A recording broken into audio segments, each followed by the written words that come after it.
Hey, what's up everyone? Hope you're doing well.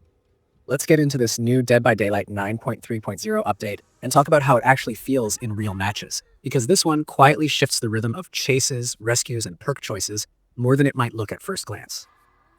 The biggest thing that stood out right away is how the hook phase feels different thanks to the resolve bar now being visible to other survivors. It's such a simple detail, but it changes a lot.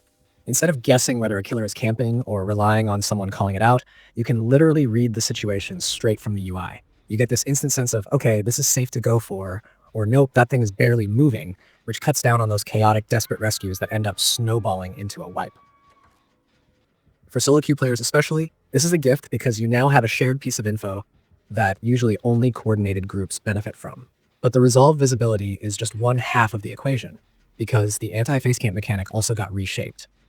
The baseline fill rate has been slowed down pretty heavily, but then they layered on this escalating multiplier that kicks in the longer a killer stands too close to the hook. The first few seconds don't ramp things up much, but once you cross that line where you're committing to hanging around, the system ramps harder and harder until it hits around 4 times the normal speed. The intent is clear. Quick peek-ins or short-range patrols shouldn't feel punishing for killers, but committing to classic hardcore camping absolutely should. In real matches, it feels like the system is better at distinguishing between a killer who's just rotating through the area and one who's purposely locking a player on the hook. The funny part is that a lot of players expected some of the PTB's more extreme anti-tunneling mechanics to go live unchanged, but several of those were pulled back. The PTB had this much stronger unhook protection package with movement, aura interactions, sound suppression. It was a lot. The version that landed in the final patch is more dialed back, meaning survivors still need to use game sense instead of relying on a huge safety bubble after getting unhooked. It shows the devs are experimenting, listening, and then deciding what really belongs in the live environment. Sometimes players get attached to PTB features, but the test server is exactly that, a test, and several things clearly weren't ready for the full player base. Another part of the update that people noticed immediately is the perk situation. Mindbreaker is back in rotation, which opens up some builds again, especially for killers who like slowing down survivors' actions under pressure.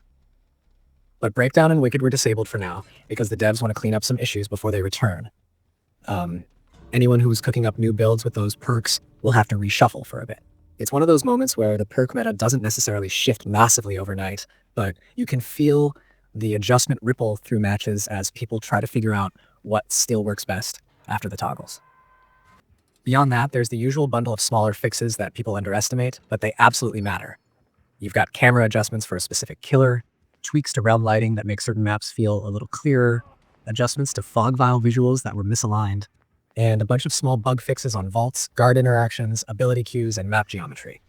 None of these things dominate the conversation the way perk rework or a deep mechanic change would, but they tidy up the edges of the experience. When you stop noticing awkward camera zooms or strangely bright map patches, you're feeling the benefit of these smaller changes. One thing that sparked a lot of conversation was how differently the community responded depending on what they were most invested in.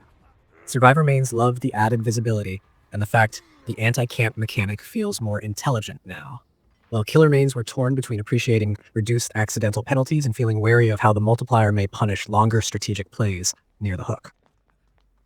Reddit threads got flooded with people comparing the PTB version and live version and debating which one hit the right balance. Some players wanted every PTB change ported straight over. Others felt relieved the devs walked things back. It's that familiar tension where both sides want fairness but define fairness differently depending on what role they play. In actual matches, that tension becomes gameplay nuance. As a survivor, you can't just assume a rescue is doomed or safe. You have clearer insight now, and you're expected to act on it.